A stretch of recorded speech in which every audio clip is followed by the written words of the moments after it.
Sudah sekalian ketemu lagi dalam acara apa sih menjawab pertanyaan saudara lah ya terkait pengertian HAM kelas 1 yang masih tersisa beberapa kelas belum saya address ya, belum saya perhatikan. Kemudian ada pertanyaan untuk kuliah 2 ini saya bikin 2 in 1 aja lah dalam sekitar 20-30 menit supaya saya nggak akan mungkin membalas atau menanggapi semua pertanyaan.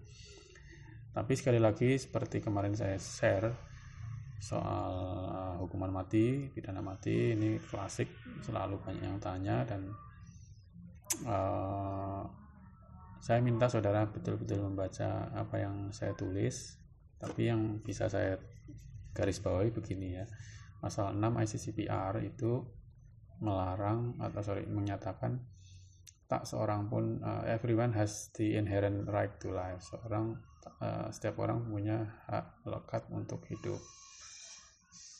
No one shall be arbitrarily deprived of his life. Tak seorang pun dapat dirampas nyawanya secara sewenang-wenang. Nah, ini yang kemudian pidana mati apakah dilarang atau tidak. Sebetulnya yang ditekankan di sini adalah perampasan nyawa secara sewenang-wenang. Ya, sudah dicontohkan misalnya di dalam kasus Petrus ya. Saya minta saudara googling tuh Petrus 1982 untuk memahami ini. Jadi orang ditembaki karena atas nama pemberantasan preman. Kemudian ada peristiwa 65, saudara juga bisa googling ketika orang-orang yang dianggap sebagai anggota maupun simpatisan Partai Komunis Indonesia dibunuhi sebagai bagian dari kebijakan penumpasan maupun pemberantasan PKI gitu. Nah, itu yang tidak boleh ya, karena tanpa putusan pengadilan ya. Indonesia sendiri menganut masih atau mempertahankan pidana mati ya. Beberapa dari saudara bertanya, ini apakah tidak bertentangan ya? Jadi dalam hal ini memang ICCPR itu tidak melarang soal itu. Yang dilarang itu adalah yang tidak boleh adalah arbitrarily ya. Arbitrer itu artinya sewenang-wenang semau-maunya.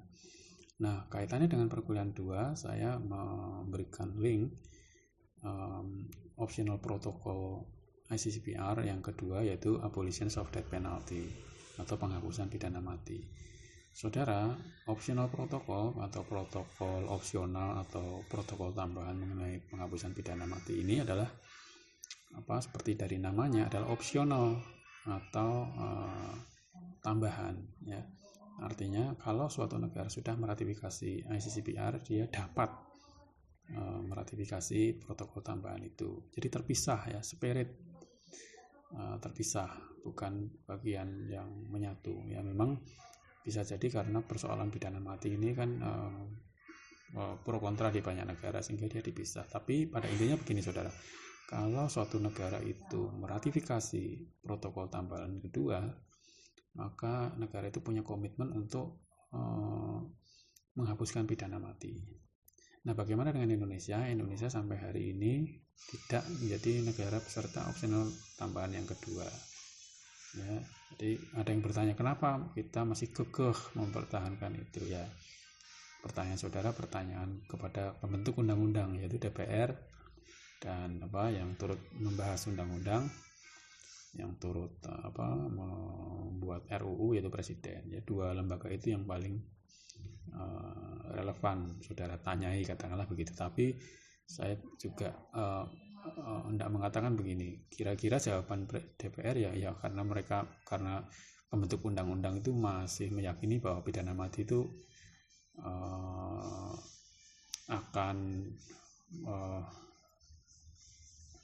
efektif begitulah, sehingga dipertahankan di dalam hukum Indonesia. Dan itu secara ketatanegaraan juga konstitusional. Nah, pertanyaannya apakah mungkin sih kita suatu saat akan bebas dari pidana mati? Ya mungkin aja. Ya, caranya gimana ya?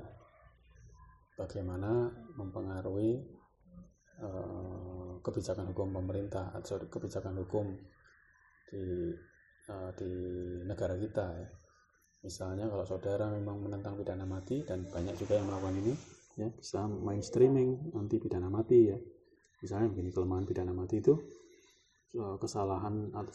putusan pengadilan yang menyatakan pidana mati itu bisa jadi tidak tepat atau salah ya.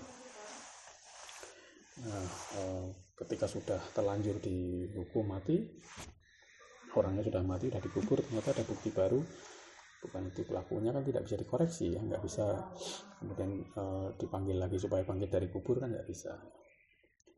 Nah, sementara juga keberatan yang lain ya, ada sistem hukum kita masih belum bersih, dunia peradilan kita masih belum bersih, sehingga pidana mati dikhawatirkan nggak akan efektif. Dan saudara tahu ya, kejahatan-kejahatan tertentu kematian itu bukan sesuatu yang menakutkan, tapi justru jadi terhormat ya. Ada orang yang melakukan sesuatu yang walaupun dilarang, saya akan melakukan, tetap tidak takut ya ada pidana mati, karena dia akan mati sebagai martir lah, sebagai melakukan membela agama gitu ya. Maka pidana mati itu tidak selalu efektif, malah jadi kebanggaan. Nah, ini yang perlu dipikirkan. Itu sekedar untuk membahas pertanyaan mengenai pidana mati. Kemudian saya akan melihat pertanyaan yang lain. Dari siapa nih?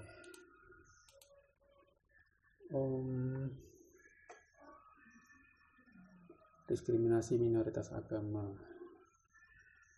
Angelica Firdaus. Banyak di negara kita banyak aneka suku, agama. Banyak kasus yang terjadi seperti diskriminasi minoritas agama. Pertanyaannya dari Bapak sendiri, langkah apa yang perlu diambil agar tidak terjadi? Ya, negara mesti hadir lah ya dalam diskriminasi. Misalnya begini, ada sekelompok massa menghalang-halangi orang beribadah, misalnya nih ya, dan itu saudara tahu ya terjadi. Maka negara harus hadir, aparat keamanan harus hadir memastikan bahwa orang yang mau beribadah itu bisa terlindung. Bukan kemudian orang yang sedang diancam itu kemudian udah pulang aja lah daripada ributnya, nggak boleh begitu. Justru negara harus melindungi ya, harus melindungi mereka yang dipersekusi. Nah, kebanyakan di sini misalnya negara itu justru pelanggaran hak asasi manusia terjadi ketika negara diam saja ya. Itu kesalahan dengan tidak melakukan apapun ya. Ada rumah ibadah dibakar, tidak ada aparat negara yang hadir, itu pembiaran, itu pelanggaran hak asasi manusia ya. Harusnya negara harus hadir, mereka yang melakukan pembakaran harus ditangkap, dilakukan proses hukum ya, mempertanggungjawabkan perbuatannya secara hukum ya. Walaupun di sana sini kita masih melihat justru yang terjadi sebaliknya ya, negara itu kemudian berpihak pada satu golongan. Nah, itu yang tidak benar. Nah, ini yang mesti dikawal ya, pentingnya masyarakat ya, bisa melalui lembaga swadaya masyarakat ya, akademisi atau orang-orang akademis seperti kita, untuk melancarkan kritik bahwa itu pelanggaran hak asasi manusia ya. Sekali lagi, ini kaitannya dengan pertanyaan dari banyak saudara, mengapa masih banyak terjadi pelanggaran ya.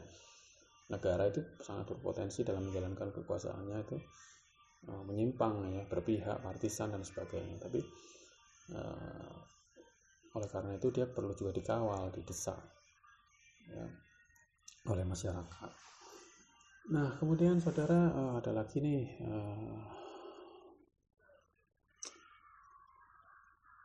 at the end of the video ya, pada akhir video, apakah universal human rights? It says that our lives getting more digital. I would like to know your point of view about rights to our digital privacy. The Universal Declaration of Human Rights, as seen on the video, it shows that we do have the freedom of opinion expression.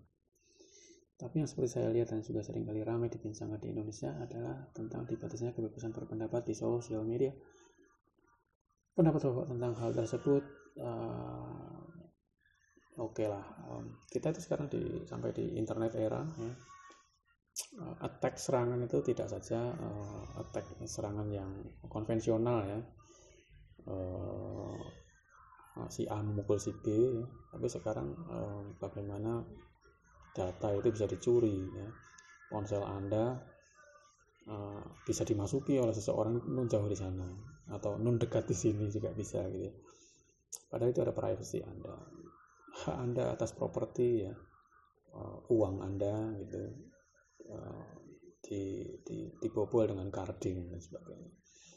Kemudian ada penghinaan atau pelecehan melalui media internet. Ya, pada intinya seperti itulah serangan terhadap hak asasi atau freedom dan sebagainya. Nah, apa yang harus dilakukan oleh negara? Ya, negara mesti bikin aturan hukum terkait itu. Kalau belum ada, misalnya terkait dengan kepemilikan harta, kalau belum punya aturan mengenai carding, ya, carding itu kan apa sih? Membobol kartu kredit lah gitu, kira-kira seperti itu ya. Kita punya kredit card, punya punya keuangan, sumber resource keuangan, tapi bisa dibobol oleh orang lain ya.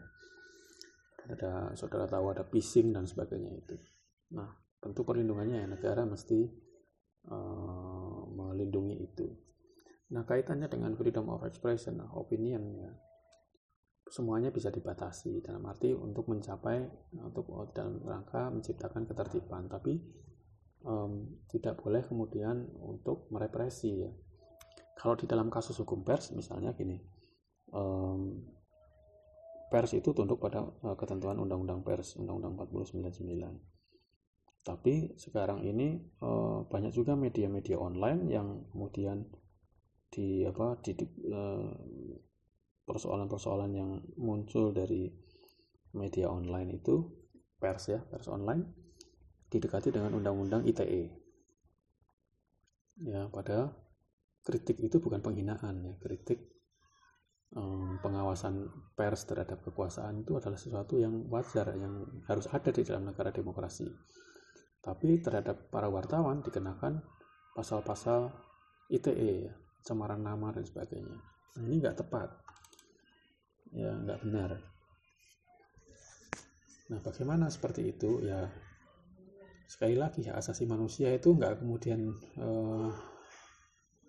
akan muncul sendiri tanpa perjuangan. Dia harus dikawal. Dan salah satu titik pentingnya adalah akses pada keadilan, pada hukum. Ketika dia diperjuangkan melalui mekanisme peradilan. Ya, maka dikenal juga ada public lawyers ya. Public advokasi publik ya, mengadvokasi, mendampingi kepentingan publik ya, dalam hal ini ya, pencemaran lingkungan, kemudian bagaimana publik punya hak untuk tahu, kebebasan untuk berekspresi, didampingi secara hukum supaya represi oleh negara ya, bermaksud untuk membungkam seperti itu bisa diperjuangkan, dilawan dengan cara-cara konstitusional ya, melalui pengadilan. Ya, sekali lagi kita punya aneka macam instrumen hak asasi manusia, kita punya ratifikasi, bukan berarti kemudian setelah begitu ratifikasi terjadi kemudian dunia kita jadi dunia Teletubbies ya, dunia yang damai, gembira ceria tanpa ada human rights violation. Nggak begitu. Human rights itu mesti dikawal, mesti dipromot, mesti negara mesti diawasi ya. Salah satu bagian dari kehidupan human rights yang baik itu adalah ya, human rights education seperti ini juga ya. Karena setiap dari Anda sekali lagi kan, kemarin kita udah ngobrol, bisa menjadi penyelenggara negara, bisa menjadi aparat penegak hukum, mesti tahu ya hukum mana yang mesti diterapkan supaya tidak terjadi violations. Nah, saya lagi buka kelas B nih. Banyak pertanyaan-pertanyaan yang juga terlalu umum ya. Mengapa mekanisme penegakan HAM dinilai lemah? Nah, saya tidak akan menjawab itu. pelaku pelanggar HAM cenderung sulit tertangkap. Ya, HAM itu kan dasarnya gini, pelanggar HAM itu pasti negara. Mengapa pelanggar HAM itu sulit ditangkap atau sulit diadukan ke ini dalam konteks pelanggaran HAM berat ya? Ya karena dia adalah penyelenggara negara, dia bagian dari negara, sulit tertangkap karena dia masih ada di dalam kekuasaan. Nah, oleh karena itulah di dalam hak asasi manusia itu dikenal konsep keadilan transisi, ya, keadilan di masa peralihan dari otoriter ke demokratis. Nah, ini memang ujiannya adalah bagaimana pemerintahan yang menggantikan pemerintahan yang terdahulu yang gak demokratis itu membuktikan bahwa dia lebih demokratis, lebih berkomitmen pada hak asasi manusia. Nah, persoalannya adalah tidak semudah itu dalam politiknya. Aktor-aktor lama masih punya posisi tawar, kemudian bahkan masuk dalam pemerintahan yang successor government ya, pemerintahan penggantinya, sehingga sukar terungkap gitu. Selain juga perhitungan politik, kalkulasi politik. Ya, ini memang seringkali rumit persoalan-persoalan seperti ini. Siapa lagi nih? Soal di Sumba ada tradisi kawin tangkap, jelas melanggar HAM karena memaksa wanita untuk menikah pria yang tidak sukai atau kehendaki. Apakah Komnas HAM tidak bisa turun tangan dalam menangani kasus ini walaupun ini sudah tradisi tapi zaman berganti. Jadi kawin tangkap si wanita untuk menikah pria yang tidak dia sukai atau kehendaki. Ya pelanggaran hak asasi manusia ya bisa dia. Kalau kaitannya seperti ini kan siapa pelakunya ya. Kalau di dalam kehidupan di masyarakat, Komnas HAM itu lebih kepada dia juga promosi ya, mempromosikan hak asasi manusia bahwa ini adalah sesuatu yang pemaksaan gitu ya, mestinya voluntarily kan, perkawinan itu kan mestinya secara sukarela gitu. Demikian juga negara ya, Komnas HAM bisa minta negara untuk turun tangan dalam hal ini karena persoalan pidana juga ya, karena pemaksaan dan sebagainya itu. Nah kemudian ada siapa lagi nih? Ada Dina Alfitriana nih, coba nih. Hidup apakah melanggar hukum, apakah hukuman mati melanggar hak asasi manusia? Ini tadi kita sudah bincangkan ya di awal. Saudara Dina baca ya, dan saudara yang punya pertanyaan klasik seperti ini banyak, belasan atau puluhan kali. Baca tulisan saya, juga tambahan penjelasan saya tadi mengenai Magna Carta. Apa isi Magna Carta tersebut bisa googling lah ya, saya juga nggak mungkin ngasih materi semuanya ya. Saya kira hal-hal yang saudara bisa cari sendiri ya cari sendirilah, tapi saudara yang memang membutuhkan pemahaman dan nggak bisa dicari dari sekedar googling, dari sekedar cari di Google Books, saudara bisa ngajak ngobrol saya. Tapi kalau isi Magna Carta kan saudara bisa itu di Wikipedia juga ada. Tapi saya kan nggak mungkin terlalu detail ke sana karena bukan itu poin saya. Tapi apa sebetulnya pentingnya Magna Carta itu? Ya kemudian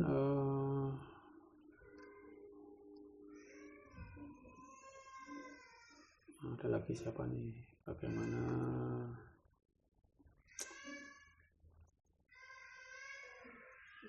Apakah permasalahan HAM itu adalah urusan dalam negeri yang tidak mungkin karena campur tangan negara lain dan urusan internasional?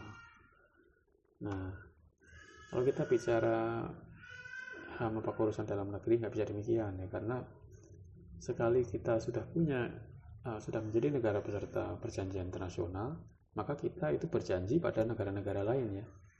Ini pertanyaan dari saudara Grisa Latajanova. Indonesia itu ketika meratifikasi ICCPR, International Covenant, sebetulnya kita berjanji pada negara-negara lain yang juga menjadi negara peserta tersebut. Ya, kita sebetulnya berjanji pada Ghana, berjanji pada misalnya Pantai Gading, berjanji pada India, berjanji pada Malaysia, sehingga kita mesti taat mematuhi perjanjian itu. Saudara tahu prinsipnya hukum internasional kan, perjanjian internasional itu pacta sunt servanda. Kalau sudah berjanji ya ditepati. Jadi tidak bisa ini adalah urusan dalam negeri. Maka seperti gini, kalau suatu negara A ya dia melakukan tindakan-tindakan yang tidak sesuai dengan ICCPR misalnya, dia melakukan penangkapan sewenang-wenang, negara lain bisa protes. Ya, Indonesia misalnya ya mengeluarkan pernyataan resmi menyayangkan atau mengutuk terjadinya peristiwa misalnya pemboman, atau misalnya terjadinya penangkapan, mengutuk terjadinya penyiksaan. Itu tidak bisa dipandang sebagai turut campur ya. Karena memang itu sudah menjadi kesepakatan. Sama halnya dengan ketika saudara bikin kesepakatan ya, perjanjian apa, sewa kos, perjanjian sewa jual beli apa, saudara bisa komplain sesuai dengan isi perjanjian. Nah, negara lain bisa turut campur. Nah, di dalam kejahatan-kejahatan yang tergolong kejahatan yang serius ya, bahkan pelanggaran berat hak asasi manusia, ada genosida, kejahatan terhadap kemanusiaan, bahkan diyakini dalam hukum internasional itu negara itu bisa intervensi. Karena gini, negara pada dasarnya itu ada untuk melindungi setiap individu yang ada di dalamnya ya. Jadi kalau kita negara kita ya, pemerintah itu ada untuk melindungi kita, maka kalau suatu pemerintahan tidak mampu melindungi atau bahkan justru menjadi pelanggar asasi manusia, membantai ya, melakukan genosida, kejahatan terhadap kemanusiaan, melakukan serangan pada negara lain berupa agresi, maka itu menjadi pembenar bagi negara lain untuk intervensi ya. Itu, doktrin itu dikenal di dalam hukum internasional. Mana lagi nih, definisi HAM dalam perspektif hukum itu seperti apa, nanti kita akan bicara. Kita belum masuk ke Undang-Undang 3999. Kalau saudara mau tahu ya silakan saudara lihat di dalam Undang-Undang 39 tahun 99 itu ada definisinya. Ini pertanyaan panjang nih, saudara Janet Victoria Mari. Pertanyaannya nih, HAM itu dia menyimpulkan, Janet itu menyimpulkan HAM itu sebenarnya adalah di mana manusia dianggap sebagai makhluk seutuhnya di mata manusia lainnya, tidak dapat diganggu dan tidak dapat dirampas hidupnya. Saya ingin menanyakan pendapat sebagai mentor saya. Oke, bagaimana menurut pendapat Bapak adanya sebuah kepribadian manusia yang merasa dirinya berada di tubuh yang tidak sesuai dengan jiwanya? Seperti contohnya laki-laki yang berpakaian dan bersolek seperti perempuan. Oke lah, kita bicara mengenai seksual ya. Sexual expression ya. Di Indonesia masih sangat tabu dan banyak orang mencaci dan sebagainya. Bagaimana menurut Bapak? Saya kira gini, saudara Janet ya. Setiap orang itu punya hak asasi manusia. Anda adalah manusia, Anda punya hak asasi manusia. Saya adalah manusia, saya punya hak asasi manusia.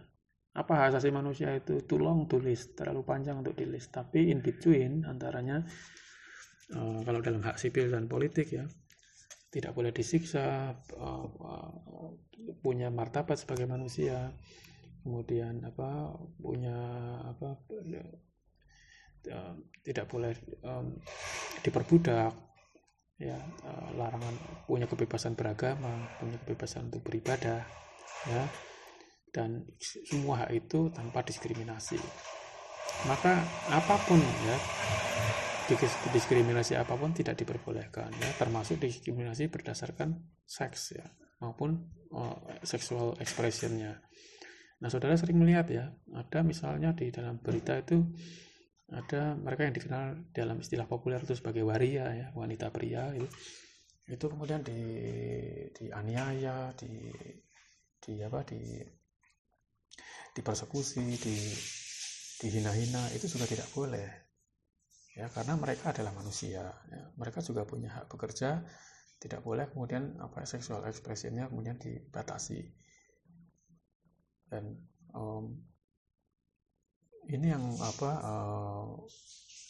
masih terjadi di negeri kita, dan pentingnya negara itu untuk melakukan promosi bahwa ekspresi seksual yang berbeda maupun seksualitas yang berbeda tidak kemudian membuat orang dibenarkan untuk menghabisi nyawa orang lain, untuk melakukan pelecehan, ya. Kemudian untuk ditangkapi sewenang-wenang, ya. Tidak ada aturan hukum yang jelas, kemudian misalnya mereka ditangkapi, ya, itu bukan tidak bisa dibenarkan, gitu. Ya, negara itu ada untuk proteksi, bukan untuk represi. Ya, seksualitas dan sebagainya itu menjadi bagian dari persoalan privat individu tersebut, ya, bukan kemudian menjadi pembenar untuk represi. Ya, seksualitas apapun ketika dia menyerang kepentingan orang lain, bolehlah itu direpresi, ya. Jadi kalau seorang heteroseksual sekalipun, ya, melakukan penyerangan terhadap orang lain tanpa konsen, ya, tanpa persetujuan, maka itu juga harus dilakukan tindakan, ya. Jadi tidak kemudian pada ekspresi seksual tertentu, pada orientasi seksual tertentu kemudian terjadi diskriminasi, itu tidak boleh, ya. Sehingga mengakibatkan apa yang di dalam pertanyaan Janet itu menimbulkan dampak mental yang serius, ya, dicaci dan sebagainya. Nah, mereka juga adalah manusia, mereka warga, kalau dalam hukum konstitusi mereka adalah warga negara, punya hak sebagai warga negara, dan mereka adalah manusia.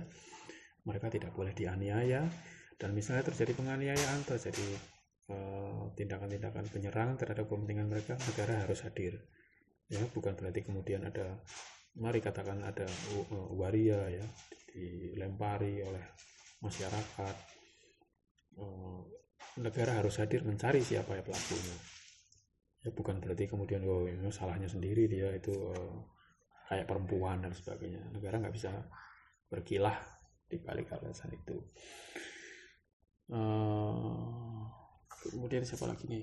Kita pindahlah, ya, ke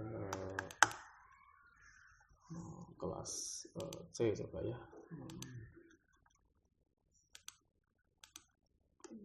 Kelas C, ada nggak yang tanya nih?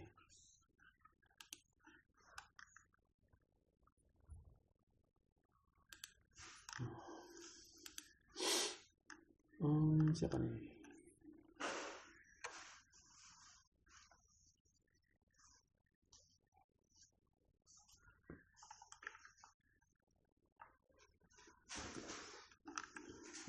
Panjang nih, ada yang tanyanya panjang.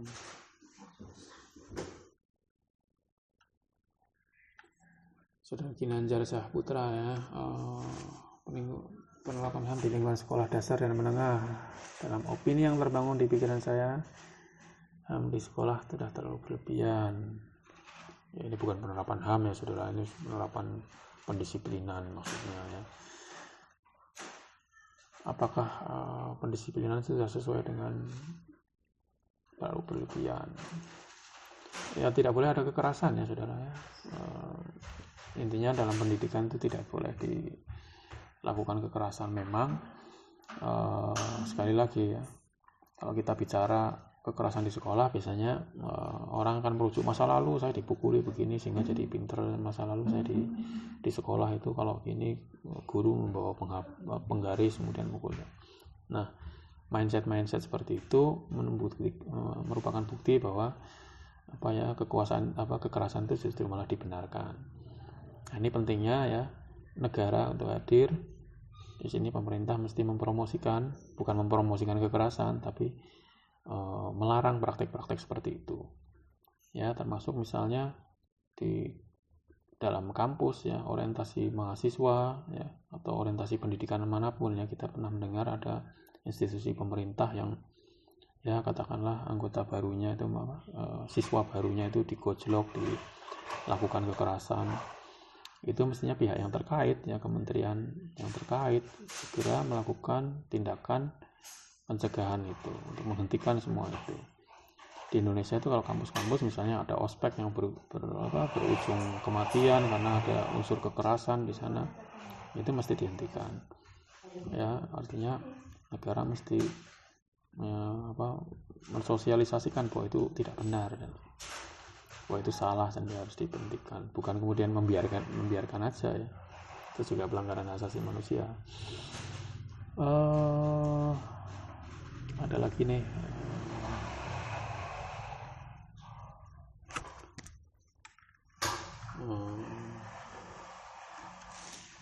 Saudara Jihan Nindra, apakah pengungsi dari luar negeri dilindungi oleh hukum Indonesia? Nah, ini saya udah quote di Twitter sebetulnya.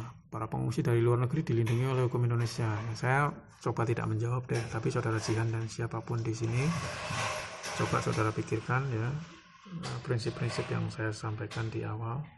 Asasi manusia itu negara punya kewajiban untuk melindungi segenap individu yang ada di dalam teritorinya, wilayahnya, maupun di dalam yurisdiksi. Teritori itu biasanya wilayah lah ya, kalau kita bicara itu Indonesia 12 mil laut atau apa itu lah, wilayah yang memang betul-betul wilayah kita, atau dalam yurisdiksi itu kan wilayah yang dianggap sebagai secara hukum adalah wilayah Indonesia ya. Mata kuliah PIH apa PHI ya, kapal berbendera Indonesia termasuk kapal terbang itu termasuk dianggap sebagai wilayah Indonesia walaupun dia terbang di atas negara manapun. Nah, apakah pengungsi dari luar negeri dilindungi oleh hukum Indonesia? Itu maksudnya kan berarti di dalam negeri kan, fungsinya ada di kita. HAM itu kewajiban negara terhadap setiap individu ya. Saudara tahu apa makna individu? Saudara tahu jawaban ini ya. Oke. Nah, kemudian siapa lagi nih?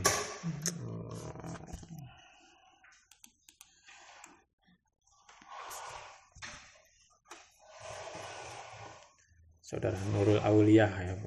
HAM perangkat hak dasar yang melekat pada individu manusia. HAM itu dinyatakan suatu kebebasan. Nah, hal itu justru melahirkan pelanggaran HAM. Ini nahnya itu dari saudara Nurul Auliah ya. Nah, hal itu justru melanggarkan pelanggaran HAM. Bagaimana cara menyikapi hal tersebut, Pak? Wah, aku nggak ngerti maksud pertanyaan. Ya, kebebasan itu bisa melanggar hak orang lain lah ya. Intinya kan Anda itu bebas ngapa-ngapain ya. Coba Anda bayangkan ya, kalau dalam filsafat hukum itu ada perumpamaan begini nih. Coba Anda putar tangan Anda deh kemana-mana nih, tangan kanan atau tangan kiri. Kalau Anda kidal ya tangan kiri, putarin kemana-mana, Anda bebas melakukan itu. Tapi ketika putaran tangan Anda itu dan jari-jari Anda yang mengepal itu kena orang lain, itulah hukum. Saat itulah hukum bisa mencegah Anda untuk menggerakkan tangan Anda.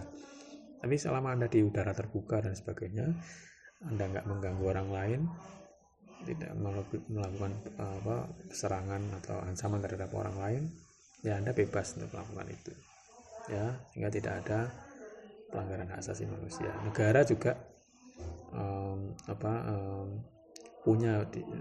punya kewenangan ya. Negara misalnya punya kewenangan untuk menangkap saudara. Tapi kalau saudara memang diduga melakukan tindak pidana, ya ada surat penangkapan, ada surat perintah, ya kemudian jelas apa yang didakwakan. Tapi ketika saudara ditangkap nggak ada alasan apapun, nah itu yang nggak boleh. Ya, kita bicara soal kewenangan di sini. Ya, misalnya nih, saudara di jalan diberhentikan oleh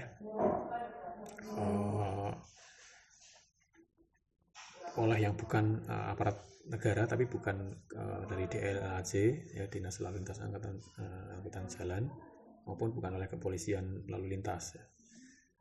Itu tidak punya kewenangan menghentikan saudara ya. Tidak punya kewenangan misalnya merampas helm saudara. Nah, bagaimana hal tersebut ya mesti disikapi ya, mesti diselesaikan secara hukum ya. Itu adalah pelanggaran hak asasi manusia. Nah, saudara, kemudian siapa lagi nih?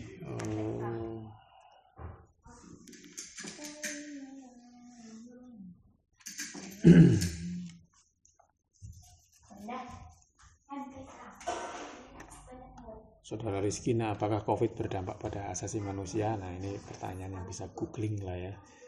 COVID and its impacts on human rights. Ya, pada dasarnya sebetulnya diskusi mengenai COVID dan HAM itu sangat banyak. Ya. COVID itu bagaimana misalnya kalau di Indonesia itu pemerintah melakukan pembatasan sosial. Pembatasan itu saja sudah membatasi hak asasi manusia, tapi itu dapat dibenarkan ya karena situasi darurat. Tapi jangan sampai situasi darurat itu dimanfaatkan untuk represi, dimanfaatkan untuk melakukan sesuatu yang tidak diperbolehkan ya oleh hukum hak asasi manusia. Ya, sehingga orang yang tidak boleh berkumpul, misalnya tidak boleh mengadakan kumpul-kumpulan gitu. Tapi jangan kemudian rapat-rapat online, pertemuan online juga mendapatkan larangan atau gangguan misalnya. Nah, itu yang terkait dengan COVID sekarang ini. Kita lihat yang lain. Saya jadi nggak membahas yang pertanyaan kuliah 2 ya, ini sebanyak sekali.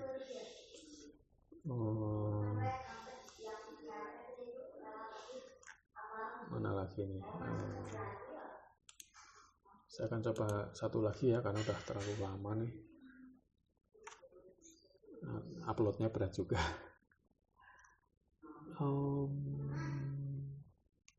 Oke, saya akan mulai nyicil pertanyaan kuliah 2 deh. Ya, dari kelas C nih.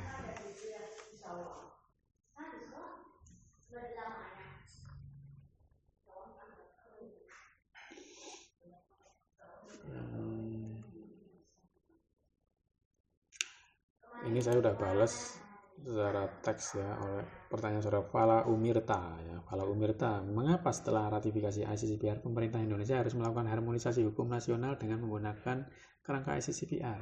Sekian, terima kasih. Saudara Fala Umirta dan saudara yang lain, mengapa harus melakukan harmonisasi? Begini, harmonisasi itu kan harmonis itu kalau dalam bahasa kita yang diserap juga dari bahasa Jawa itu kan selaras ya. Artinya nggak kontradikt. Nah, saudara perhatikan dalam ICCPR, negara itu kalau sudah meratifikasi ICCPR, dia mesti melakukan langkah-langkah sehingga hak-hak yang ada di dalam ICCPR itu bisa berefek, ya, give effect. Artinya apa? Misalnya tak seorang pun boleh disiksa. Ya, salah satu ketentuan dalam ICCPR kan setiap orang tak seorang pun boleh disiksa, kemudian punya kebebasan untuk berpendapat ya, kemudian kebebasan beragama. Ketika negara meratifikasi itu, bisa jadi ada aturan-aturan hukum di dalam negara tersebut yang justru malah bertentangan dengan ICCPR. Misalnya apa?